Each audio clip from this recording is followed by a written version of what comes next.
अस्सलाम वालेकुम स्टूडेंट्स, आज हम हीट एंड थर्मोडायनामिक्स का लेक्चर नंबर 5 डिस्कस करेंगे, जिसमें हम देखेंगे Maxwell distribution of velocities. Maxwell distribution of velocities जो है, इसको हम मैक्सवेल बोल्ट्जमैन लॉ से जो है वो डिराइव कर सकते हैं, समझ सकते हैं। और इसके लिए हमें सबसे पहले एज्यूम करना पड़ेगा कुछ कंडीशंस को, और कुछ एजम्पशंस हमें लेनी पड़ेंगी, जिसमें फ़र्स्ट एजम्पशन ये है कि the number of gas molecules is large enough so that the number of molecules in any region is the same and that the molecules possess the same velocities in all directions। इसका क्या मतलब है कि अगर हम number of molecules ले रहे हैं, यानी हमने कोई भी एक सिलेंडर लिया हुआ है जिसमें हमने गैस मॉलिक्यूल्स इनक्लोज़ किए हुए हैं, अगर हम इसमें गैस मॉलिक्यूल्स और ज़्यादा डालते जाएं करते जाएं तो एक पॉइंट ऐसा आ जाएगा जिसमें नंबर ऑफ़ गैस मॉलिक्यूल्स इतने ज़्यादा हो जाएंगे कि अब पूरे वॉल्यूम में या हर डायरेक्शन में हर एक पॉइंट पे सेम नंबर ऑफ़ मॉलिक्यूल्स मौजूद होंगे, और अगर नंबर ऑफ़ मॉलिक्यूल्स सेम हैं तो उनकी वेलोसिटीज़ भी हर डायरेक्शन में सेम होंगी। अब अगर हम इसका सेकंड पॉइंट डिस्कस करें तो ये है, the velocities along the 3 perpendicular coordinate axis are independent of each other. इसका मतलब है कि अगर हम एक वेलोसिटी v ले रहे हैं तो उसकी जितने भी कंपोनेंट्स हम लेंगे, जैसे ये हमने वेलोसिटी v ली है तो इसके जो कंपोनेंट्स हैं x component, y component and z component, ये एक दूसरे के परपेंडिकुलर कंपोनेंट्स हैं, तो ये तीनों कंपोनेंट्स एक दूसरे से इंडिपेंडेंट होंगे, यानी एक दूसरे पे डिपेंड नहीं कर रहे होंगे। The third assumption is the probability that any molecule selected at random has velocities lying between certain limits is purely a function of the velocity as the limits considered। इसका मतलब ये क्या है कि अगर हम probability की बात करते हैं, probability क्या है, किसी भी जगह पे किसी भी चीज़ के पाए जाने के कितने इम्कानात हैं। तो अगर हम प्रोबेबिलिटी की बात करें कि कोई भी मॉलिक्यूल जिसकी हमने वेलोसिटीज़ जो हैं उनको रैंडमली कोई भी जो वेलोसिटीज़ हैं उसकी ले ली हैं, और उसको लिमिट्स जो हैं वो प्रोवाइड किए हैं, यानी हमने कहा कि इस लिमिट से लेके इस लिमिट तक ही वेलोसिटीज़ जो हैं वो रहेंगी, तो वो जो लिमिट्स हम प्रोवाइड करेंगे वेलोसिटीज़ की, तो वो लिमिट्स भी हमेशा फंक्शन होंगी वेलोसिटी का। इसका क्या मतलब है, ये हम यहाँ पे फर्दर इसको देख लेते हैं। जैसा कि हमें पता है v² = vx² + vy² + vz², जो इक्वेशन नंबर, इसको हम इक्वेशन नंबर ए का नाम दे देते हैं, ये हमने प्रीवियस लेक्चर में भी डिस्कस की थी। अब जो हमने कहा कि लिमिट्स हमने कंसीडर की हैं, तो लेट्स सपोज हमने यहाँ पे कंसीडर किया कि हमारे पास कुछ लिमिट्स थी, जैसे x डायरेक्शन में वेलोसिटी जो है वो vx से लेके vx + dvx तक हो सकती है, vy में जो है वो vy से लेके vy + dvy तक हो सकती है, और इसी तरह से z डायरेक्शन में vz से लेके vz + dvz तक हो सकती है। अगर हम थर्ड असम्पशन की बात करें तो वहाँ से ये क्लियर है कि अगर हम प्रोबेबिलिटी लेना चाहते हैं किसी भी मॉलिक्यूल की, तो हमें कुछ लिमिट्स लेना पड़ेंगी। वो जो लिमिट्स होंगी वो प्योरली फंक्शन होंगी उन्हीं वेलोसिटीज़ का। जैसे कि हमने यहाँ पे आप देख सकते हैं कि हमने लिया हुआ है vx एंड dvx। अब vx और जो vx + dvx है, ये दो पॉइंट्स हैं जिनके लिए हमने x डायरेक्शन की वेलोसिटी को लिमिट कर दिया है। अब यही वाली जो ये जो दो लिमिट्स हैं ये फंक्शन होंगी vx का एंड dvx का। इसका मतलब है हम यहाँ पे लिख सकते हैं कि x डायरेक्शन में जो वेलोसिटी है वो फंक्शन है v(x) का एंड dvx का, जिसको हमने इक्वेशन नंबर 3 का नाम दे दिया। अब ये तो इक्वेशन नंबर 3 थी जिसमें हमने सिर्फ x डायरेक्शन की बात की थी, लेकिन अगर हम 3 डायमेंशनल स्ट्रक्चर की बात करें तो उसके लिए हम तीनों डायरेक्शंस में वेलोसिटीज़ ले लेंगे, that is f(v(x), f(v(y), f(v(z) into dvx, dvy, dvz is equal to 0, जिसमें f(v(x), v(y) एंड v(z) ये जो सारे फंक्शंस हैं इसको हम कलेक्टिवली एक ही फंक्शन लिख लेते हैं, that is f(v) into dvx, dvy, dvz। इसको हमने इक्वेशन नंबर 5 का नाम दे दिया। अब अगर हम इक्वेशन नंबर 4 और 5 को कंपेयर करें तो हमारे पास क्या एक्सप्रेशन आएगा, वो होगा f(v(x), f(v(y), f(v(z) into dvx, dvy, dvz is equal to f(v), dvx, dvy and dvz। अब यहाँ पे देखें, ये जो हमने यहाँ से दोनों साइड से dvx, dvy, dvz तो कैंसिल हो रहा है, तो ये तो कैंसिल आउट हो गया, लेकिन यहाँ पे जो f(v) है इसको हम लिख सकते हैं phi(v²). ये हमने क्यों लिखा, क्योंकि बेसिकली ये भी वो फंक्शन था जो कि एक कंप्लीट बिहेवियर को शो कर रहा था, जिसमें हमने तीनों एक्सिस की जो वेलोसिटीज़ हैं, तीनों कंपोनेंट्स जो हैं वेलोसिटी के, वो लिए हुए थे, और ये उसका फंक्शन था। तो हमने इसको कलेक्टिवली एक phi(v²) नए फंक्शन के इक्वल जो है वो रख दिया। तो यहाँ से यही वाली जो अपर इक्वेशन थी वो हमारे पास अब इक्वेशन नंबर 6 की फॉर्म में इस तरह से आ जाएगी। अब जो हमारी इक्वेशन नंबर 6 थी, अगर हम उसको डेरिवेट करें, डिफरेंशिएट करें, तो हमने उसमें ये देखा कि जो फाई ऑफ बी स्क्वायर जिसको हमने लिया था होल फंक्शन, इसको अगर हम कांस्टेंट कंसीडर करते हैं तो ये इसका डेरिवेटिव ज़ीरो हो जाएगा, क्योंकि आपको पता है जब भी कांस्टेंट का डेरिवेटिव लिया जाता है तो वो हमेशा ज़ीरो के ही इक्वल आता है। तो जो रिमेनिंग इक्वेशन होगी उसका डेरिवेटिव जो है वो इस तरह से आ जाएगा। अब ये जो डेरिवेटिव है, अगर हम इस पे पावर रूल अप्लाई करते हैं तो आप सब फेमिलियर हैं उससे, पावर रूल से जब हम डिफरेंशियल इक्वेशंस में लगाते हैं या किसी भी चीज़ को डेरिवेट करने के लिए उसका जो है वो डेरिवेटिव लेने के लिए लगाते हैं। तो जब भी हमने पावर रूल लगाना है तो यहाँ पे देखिए, जब हम इस पे पावर रूल लगाएंगे तो क्या होगा, फर्स्ट फंक्शन का डेरिवेटिव आ जाएगा। ये जो है वी एक्स के लिहाज से इस फंक्शन का जो है वो हमने डेरिवेटिव ले लिया है, और इस टाइम पे वी ऑफ वाई और वी ऑफ जी वाले जो फंक्शंस हैं वो एज इट इज़ आ गए। उसके बाद अगर हम लें वी वाई के लिहाज से डेरिवेटिव ले लें तो उस टाइम पे एक्स और जी एज इट इज़ आ जाएंगे, और जब हम जी के लिहाज से लेंगे तो एक्स और वाई जो है वो एज इट इज़ आ जाएंगे। इसको हम इक्वेशन नंबर 7 का नाम दे देते हैं। अब अगर हम इक्वेशन नंबर 1 लें तो इक्वेशन 1 में हमने देखा था V square is equal to V x square plus V Y square plus V ji square. इसी को हम डिफ्रेंशिएट करते हैं, तो डिफ्रेंशिएट करने से हमने अगर ये कहा कि वी स्क्वायर वाला जो फंक्शन था वो कांस्टेंट था, तो हम कह सकते हैं कि ये वेलोसिटी भी कांस्टेंट है, यानी वी स्क्वायर भी कांस्टेंट है, इसीलिए इसका फंक्शन जो है वो भी कांस्टेंट था। अगर ये कांस्टेंट है तो इसका जब हम डेरिवेटिव लेंगे तो वो तो आ जाएगा ज़ीरो। वी एक्स स्क्वायर का जो डेरिवेटिव है वो आ जाएगा 2vx into D V X, V Y square का आ जाएगा 2vy into D V Y, और इसी तरह से ये वाला डेरिवेटिव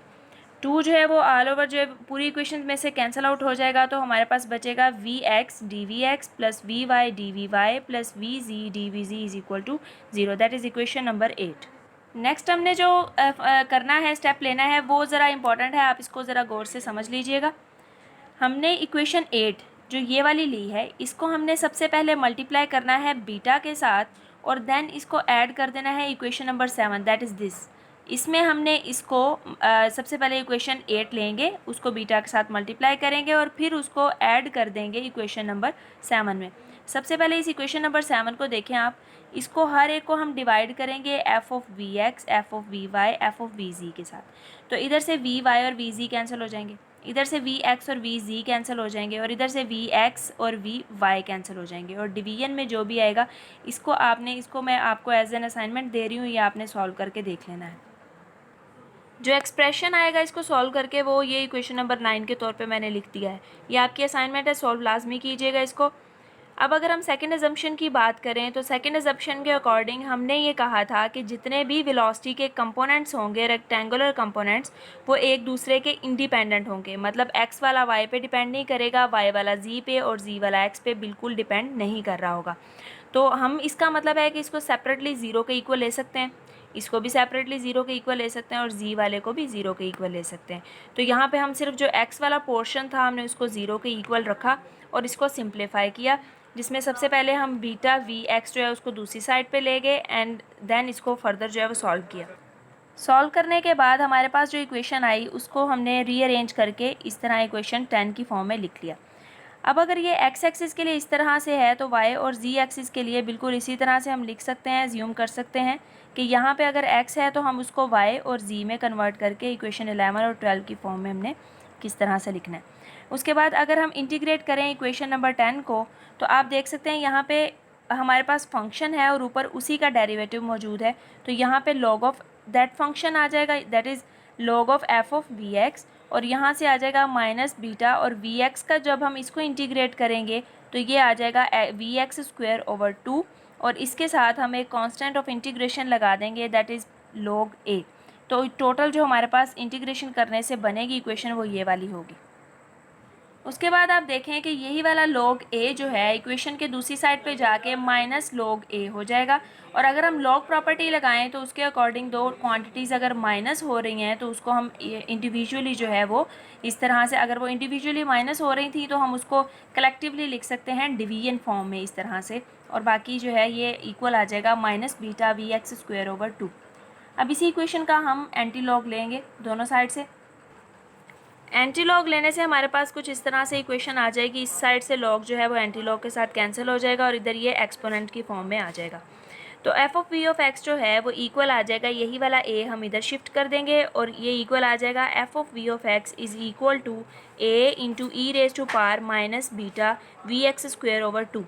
अब फिर से वही बात आ रही है कि ये एक्स एक्सिस में था, एक्स डायरेक्शन की वेलोसिटी के लिए था, तो हम एज्यूम कर सकते हैं कि वाई के लिए और जी के लिए जो फंक्शन है वो कैसा होगा। तो इसको हमने इक्वेशन नंबर 13 का नाम दिया, ये इक्वेशन 15, 14 एंड 15 आ जाएगा। अब अगर हम इक्वेशन 13 को सॉल्व करें फर्दर, तो इसमें आप देख सकते हैं कि जो बीटा ओवर टू था तो इसकी जगह पे हमने बी लगा दिया। जो बीटा ओवर 2 है इसकी जगह पे अगर हम एक नया कांस्टेंट बी यहाँ पे इंट्रोड्यूस करवा देते हैं, तो अब जो नेक्स्ट स्टेप हमने करना है, आप देख सकते हैं इसमें दो तरह की जो है कांस्टेंट्स आ रहे हैं, that is A and B.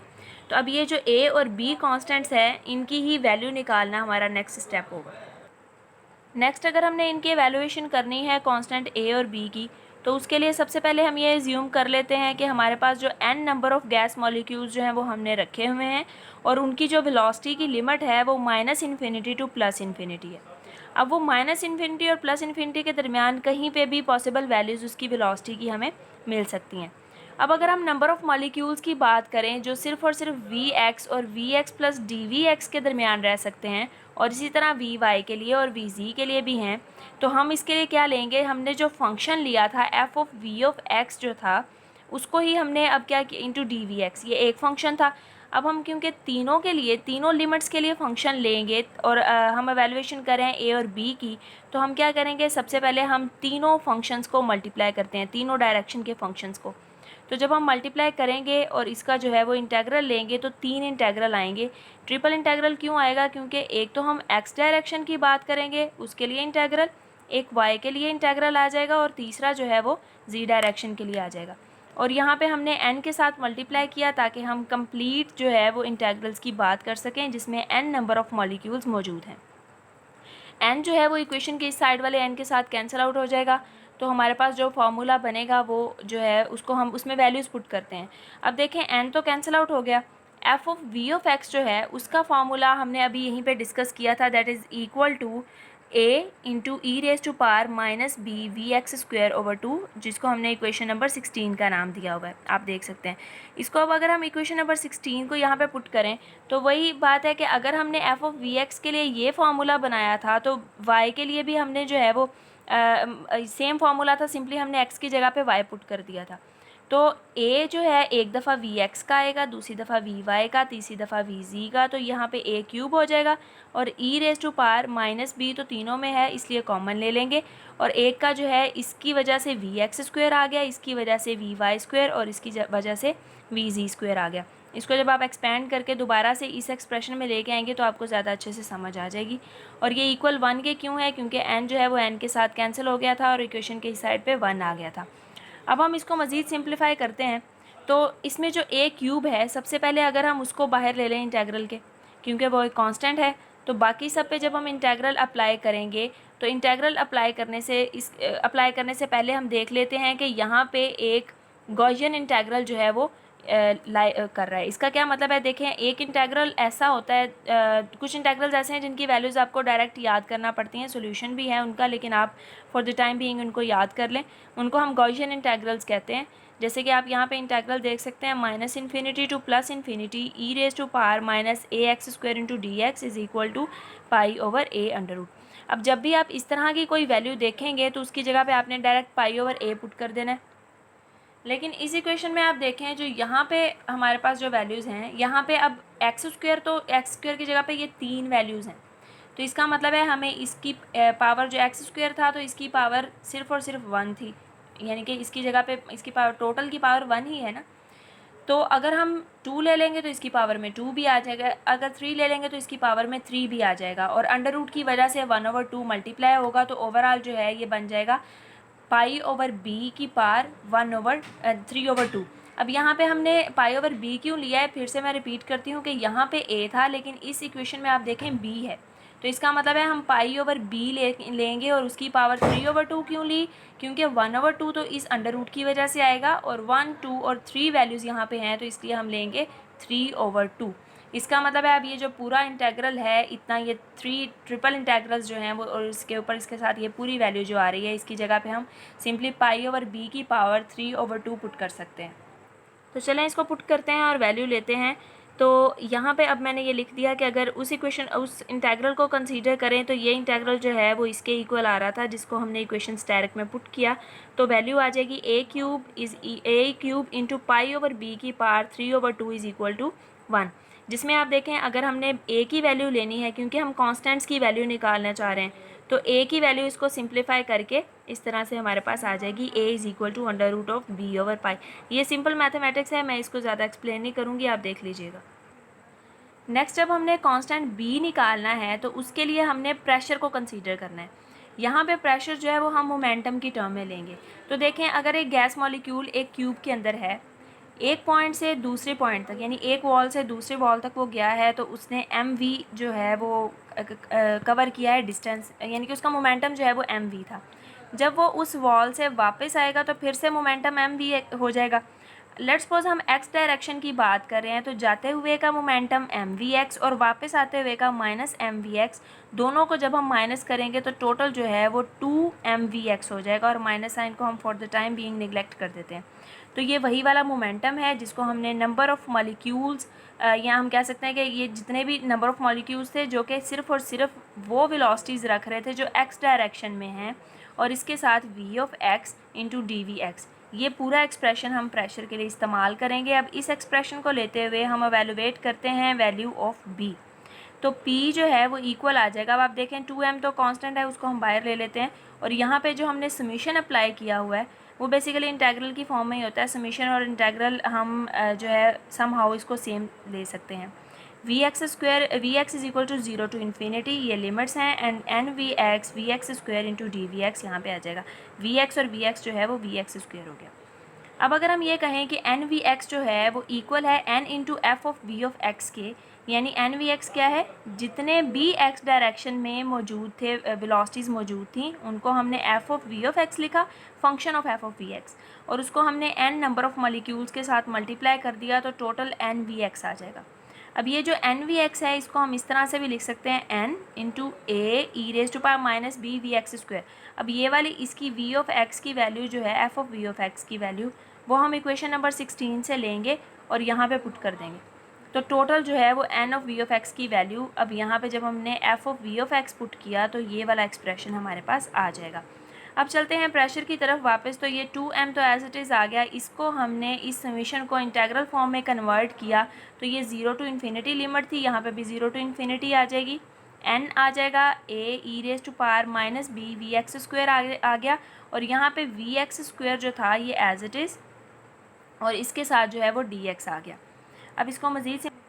Simplify करते हैं तो ये आ जाएगा p इज़ इक्वल टू, जब हमने इसमें ये वैल्यूज़ पुट की तो अब देखें आप यहाँ पे a जो है उसकी वैल्यू क्या थी, b ओवर पाई, जो हमने फाइंड आउट की है अभी थोड़ी देर पहले, तो वो जो है यहाँ पे b ओवर पाई हमने पुट कर दिया। बाकी जो है वो m भी कांस्टेंट था, n भी कांस्टेंट था, वो इंटेग्रल के बाहर आ जाएंगे, और इसमें फिर से ये गॉसियन इंटेग्रल आ गया। देखें ये जो इतना इंटेग्रल है v of X square into E raise to power minus B we x square into D V X, जब भी आप इस तरह का कोई इंटेग्रल देखते हैं 0 टू इन्फिनिटी लिमिट हो, तो उसकी जगह पे हम पुट करते हैं 1/4 under root of pi over B cube. ये भी आपको फॉर द टाइम बीइंग जो है वो याद रखना पड़ेगा, ये कुछ इंटेग्रल्स हैं जिनकी वैल्यूज़ याद रखना ज़रूरी हैं।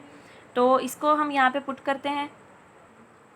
पुट करने के बाद जो हमारे पास प्रेशर आया उसकी वैल्यू जो है इस तरह से आ जाएगी। अब देखें ये वाला b और ये अंडर रूट b जो है ये सेपरेट आउट, ये कैंसिल आउट हो जाएंगे, तो बाकी जो रह जाएगा वो होगा mn/2b, that is equation number 17।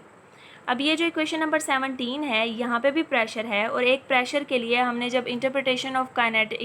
Of pressure देखा था तो उसमें हमने ये देखा था कि p जो है वो इक्वल आ रहा था n/t के, जिसको हमने इक्वेशन नंबर 18 कहा था। अब यहाँ पे कह देते हैं हम इक्वेशन नंबर 18। अब देखें 17 और 18 को हम कंपेयर कर सकते हैं क्योंकि दोनों में प्रेशर की ही बात की गई है। अगर हम दोनों को कंपेयर करते हैं तो कंपेयर करने से यहाँ से हमारे पास सिंपली b की वैल्यू जो है वो आ सकती है, जिसमें b को हमने इधर शिफ्ट किया, बाकी सब पैरामीटर्स को इधर शिफ्ट किया, तो b की वैल्यू आ जाएगी। अब अगर हम लेट करें कि नंबर ऑफ़ मॉलिक्यूल्स जो हैं वो हमारे पास dn है, यानी कि बहुत स्मॉल नंबर ऑफ़ मॉलिक्यूल्स मौजूद हैं, तो इसको हम लिख सकते हैं n of f of V X V Z and V, यानी कि हमने हर डायरेक्शन में इसकी वेलोसिटीज़ ले ली हैं, वेलोसिटी के फंक्शंस, और उनके साथ D V X D V Y D V Z ले लिया, और उसको n के साथ मल्टीप्लाई भी किया हुआ है। ये वही वाला जो है फंक्शन है जिसको हमने प्रेशर के लिए भी कंसीडर किया था, आप देख सकते हैं पीछे। तो डी एन जो है वो इक्वल आ जाएगा एन। यहाँ पे अब हमने सिंपली वैल्यूज़ पुट करनी है ताकि हम फाइनल एक्सप्रेशन ऑफ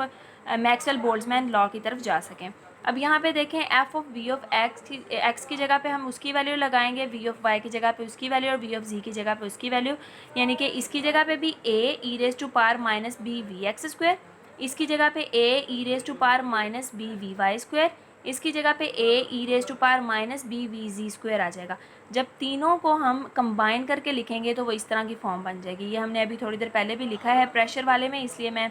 आप इसको मैंने पहले भी कहा था कि इसको आप सॉल्व करके लाजमी देखें यहाँ से ये एक्सप्रेशन जो है वो कैसे बनता है। D V X D V Y और डी वी जी जो है वो एज इट इज़ ही आ जाएंगे। अब यही वाला n उधर जाके डिवाइड हो जाएगा और बाकी एक्सप्रेशन जो है अब इसमें हमने b की वैल्यू पुट कर देनी है जो हमने अभी फाइंड की थी, दैट इज़ m/2kt। यहाँ पे a की वैल्यू b/पाई लगा के उसकी पावर जो है वो 3/2 आ गई। यहाँ पे क्योंकि अब वो अंडर रूट था ना, इसकी पावर में अंडर रूट था और फिर a की वैल्यू थी, तो अंडर रूट का मतलब होता है 1/2 और इसकी पावर जो है वो यहाँ पे क्यूब है, तो यहाँ पे टोटल जो है वो b/पाई की पावर 3/2 जो है वो इक्वल आ जाएगा a क्यूब के। इसकी जगह पे हमने वैल्यू पुट की है, यहाँ पे b की जगह पे लगा दिया m/2kt और इसको हमने फर्दर जो है एक्सपेंड किया जिसमें b की दोबारा से हमने वैल्यू पुट की है और ये एक्सप्रेशन हमारे पास आ गया है। अब यही वाला जो एक्सप्रेशन है यही फाइनल एक्सप्रेशन होता है मैक्सवेल बोल्ट्जमैन लॉ का। अब इसमें देखें इस लॉ में जिसमें हम बोल्ट्जमैन डिस्ट्रीब्यूशन ऑफ वेलोसिटीज़ को ही डिस्कस करते हैं, तो यहाँ पे वेलोसिटी की डिस्ट्रीब्यूशन को किस तरह से डिस्कस करेंगे, जिसके लिए हमने देखना था कि सबसे ज़्यादा प्रोबेबल वैल्यू कौन सी है। तो सबसे ज़्यादा प्रोबेबल वैल्यू फाइंड आउट करने के लिए ये जो पॉइंट है ये dn/n, इस फ्रैक्शन को हम प्रोबेबिलिटी ऑफ v कहेंगे, दैट इज़ प्रोबेबिलिटी